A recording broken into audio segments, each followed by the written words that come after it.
Bom, nesse vídeo eu vou te contar um pouco do meu processo de criação dessa ilustração que você está vendo e vou te falar várias dicas importantes para ter em mente durante o seu processo de aprendizado e também como não é necessariamente de uma hora para outra, né, que chegamos nesse tipo de resultado. Mas todo mundo pode aprender com foco, prática direcionada. Não é praticar por praticar, né? É necessário entendimento, análise, autocrítica e determinação para sempre, né, a gente seguir melhorando na nossa técnica. Bom, em primeiro lugar, né, para começar, eu vou falar um pouquinho sobre a ideia por trás dessa ilustração, né? De onde veio essa ideia, né? O que eu pensei, o que eu estava pensando antes, né, de começar essa ilustra, né? Que também faz parte do processo criativo. Eu estava com essa ideia de uma personagem sereia, né, que eu estava imaginando.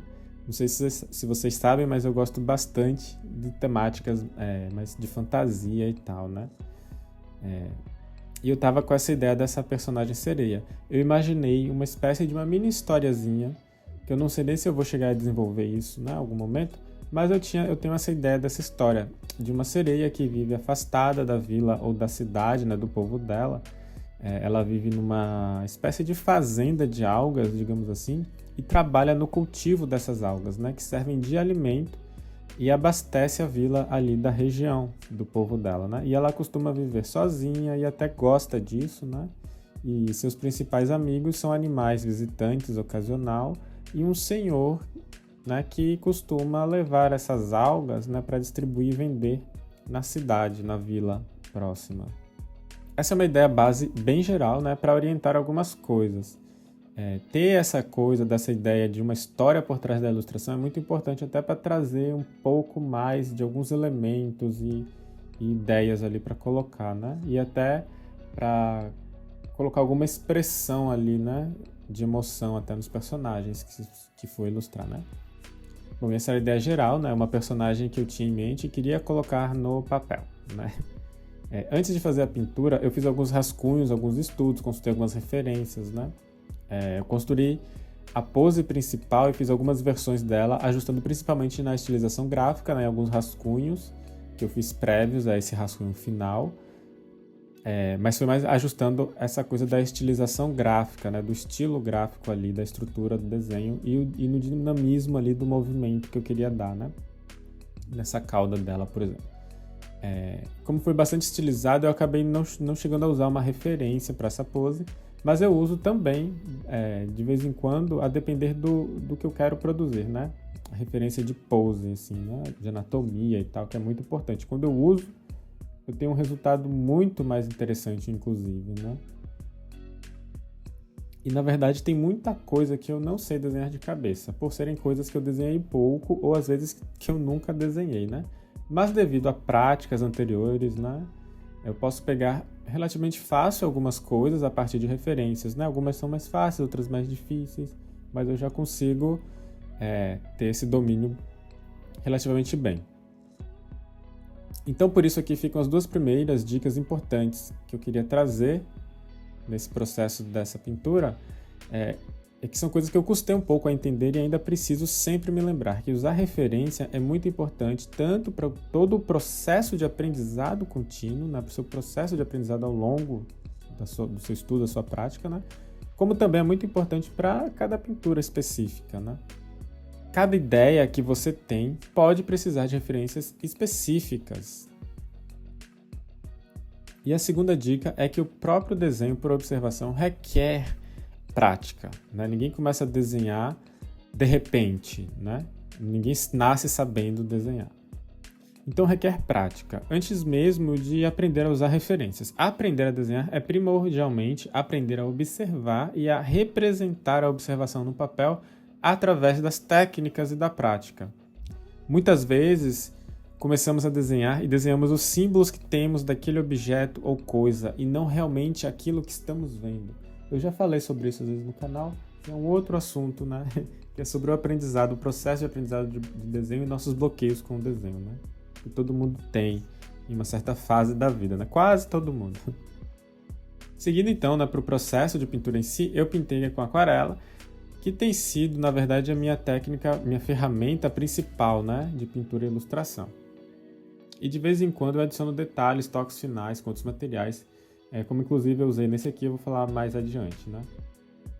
Bom, como o tema dessa pintura ela é muito relacionada com o fundo do mar, né? Já que é uma sereia, com esses dois peixinhos ali, numa fazenda de algas e tal, né? Eu quis utilizar uma predominância do azul, mas em especial quis deixar as figuras do primeiro plano com cores mais quentes e o último plano mais azul e mais escuro a cada camada, né? A cada camada que eu me refiro é a cada aplicação de tinta, né? Após secar, uma nova camada é uma nova aplicação de tinta. Bom, tinha algumas coisas que eu ainda não tinha muita certeza no começo da pintura, quando eu iniciei ela, né? E aí, por isso eu comecei com aguadas bem diluídas de tinta, né? Porque eu posso ir sobrepondo e detalhando mais conforme eu avanço. Então, nos primeiros passos, eu separei meus planos, pintando o fundo e reservando as minhas figuras principais. Apliquei bastante do conceito da pintura negativa aqui nos primeiros planos e também no detalhamento dos planos do fundo, com essas algas filetadas nas camadas mais de profundidade. Esse é um processo simples, mas um tanto trabalhoso, né? Que precisa ser feito com bastante paciência, tendo cuidado com os contornos e aguardar secar uma camada para poder seguir, né, para a camada seguinte. Então, minha terceira dica é a paciência. É preciso ter em mente que o aprendizado é um processo que vem aos poucos e vai se aprimorando, e assim também é para cada pintura. O aprendizado em si pode ser mais ou menos rápido, e tudo depende de como você se organiza e direciona as suas práticas da forma correta e o quanto você pratica também. Precisa ter calma e paciência nas pinceladas, nos movimentos, entendendo as formas e cores e o efeito final que se quer atingir, né? Afinal, pintamos primeiramente para nos distrair, para relaxar, para divertir, né? Precisa ser um processo tranquilo e prazeroso. A gente precisa nos desamarrar um pouco de algumas travas e bloqueios que nos impedem de avançar e de arriscar, né, no desenho e na pintura. E abrindo um parênteses aqui rapidinho, né, se você quiser conhecer mais sobre os fundamentos estruturantes da aquarela e sobre como aprender aquarela do zero e mesmo sem saber desenhar, em breve eu vou fazer a segunda versão do meu workshop gratuito que eu fiz em setembro do ano passado, né, que foi 2020, que é o workshop Segredos da Aquarela. Então fique atenta ou atento, né, que eu irei falar mais sobre isso em breve. Não se esquece de dar seu like nesse vídeo e se inscrever no canal, pois assim você ajuda o canal e ajuda o YouTube a entregar o meu conteúdo para você também. E aí você pode ficar sabendo mais fácil de quando for acontecer esse workshop. Bom, então fechando parênteses, voltando à pintura aqui, uma coisa que eu acabo fazendo no meu processo de pintura é que eu vou e volto em áreas e partes diferentes da pintura. Por exemplo, às vezes eu acho que eu enjoo e canso se eu ficar tempo demais na mesma parte. Então, a uma certa altura do processo da pintura, né, dessa forma que eu pinto, como não tem água espalhada em toda a parte da pintura, dá para fazer essas mudanças mais facilmente, né? Então, enquanto uma área está secando, eu trabalho o detalhamento de uma outra parte. E então, aqui fica a minha quarta dica, né? É importante ter um planejamento mínimo quando começar sua pintura com aquarela. Pode ir avançando aos poucos e alterar os planos se você aplicar camadas bem diluídas, pois as cores estarão mais fracas e será mais fácil mudar algumas decisões nas camadas subsequentes. Mas isso também torna o processo mais longo, né? Porque você vai precisar aplicar mais camadas, né? Já que você está aplicando camadas bem diluídas, mas também deixa o processo mais controlado. Além disso, para fazer isso é realmente necessário um papel de boa qualidade, que suporte bastante aplicações de camadas aguadas. Tem alguns papéis que não aguentam muitas camadas de tinta e logo ficam supercarregadas de tinta, o que dificulta colocar mais camadas subsequentes, né? E nesse caso dessa pintura, obviamente, eu estou usando um papel 100% algodão, porque eu já tinha a intenção de fazer algo com bastante camadas e queria um resultado final bem legal, que o papel algodão pode proporcionar melhor do que um papel de celulose, né? Bom, e uma quinta dica, então, é sobre finalização. Eu particularmente gosto bastante de adicionar alguns toques finais, detalhes e texturas com lápis de cor. Acho que funciona muito bem com a aquarela, né? Eu uso tanto algumas cores de aquarela mais concentradas, com um pincel fino para fazer esses detalhes de contorno, por exemplo, mas também uso lápis de cor, né? O lápis de cor eu gosto bastante porque com ele eu tenho mais firmeza, mais precisão do que com o pincel. E o lápis também permite fazer umas texturas localizadas assim bem específicas dele, né? Por causa da natureza do material mesmo. Uma das últimas coisas que eu fiz nessa pintura foi ajustar o valor tonal geral do fundo. Eu acabei criando um contraste de valor muito grande entre algumas das primeiras camadas do fundo e o resto do próprio fundo, né? Naqueles filetes de algas ali. Por exemplo, tem alguns filetes mais próximos que ficaram muito claros. Até mais claros do que o meu primeiro plano. E eu quero um destaque maior para o primeiro plano, ou seja, ali a sereia e aqueles peixinhos ali. Né? Um destaque mais para eles em relação ao fundo. E eu tenho esses filetes de algas iniciais ali que estão muito claras, né? Estão chamando muita atenção para eles também. Então está criando muito contraste ali, né? Na aquarela, né? Como sempre a gente trabalha do claro para o escuro e da forma como eu fiz, foi perfeitamente possível de fazer esse ajuste.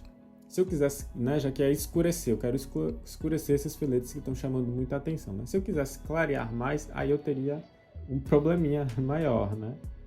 Então por isso eu peguei a cor mais escura que eu usei, né, para escurecer o fundo, que nesse caso foi o azul índigo, essas camadas mais profundas ali do azul mais denso, mais forte, mais escuro, foi com o azul índigo, né, misturando outros azuis com o azul índigo.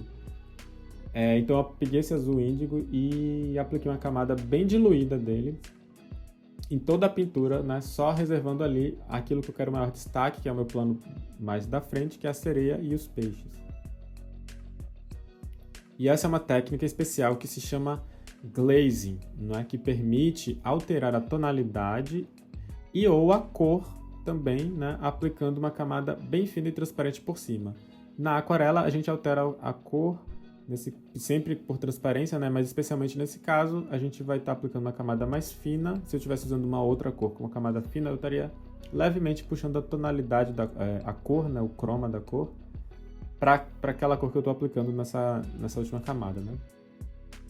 Mas o meu objetivo principal era mais escurecer com o próprio azul que eu utilizei no resto da pintura mesmo.